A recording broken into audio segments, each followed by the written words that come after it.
پس آمان سودش مقطعه؟ اصولی از همه بهترین صرفه‌ناکنی ما آب رو استفاده میبریم. ما این جویک‌های مثال گاب آب که دادیم با یک هفته پس ما میتوانیم به این جویک‌هاش بار آب دهیم.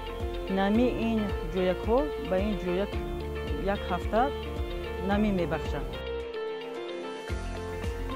جویک‌های ما درازیش 200-300 متر هست.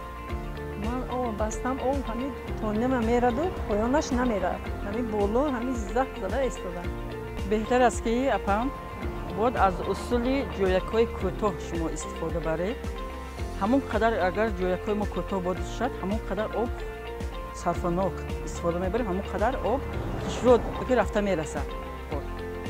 جویک‌های ما باید تخمینا 70-80 متر در کوتاه‌تر بگیریم، همون قدر آب گویا که تیز رفته آب میگیره. تخته ما آب میگیره.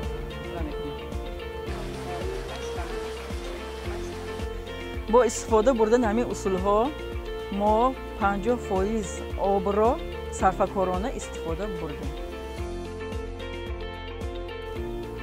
حاصلناکی پختی من زیاد شدگی، من از 55 سادیک تا 45 سانتی‌متر حاصلناکی پخته رو به دست می‌گیرم. برای بهتر کردن گویا که حاصلناکی زمین خود ما از همین تکنولوژی ها، از این اصول ها باید شما استفاده برید.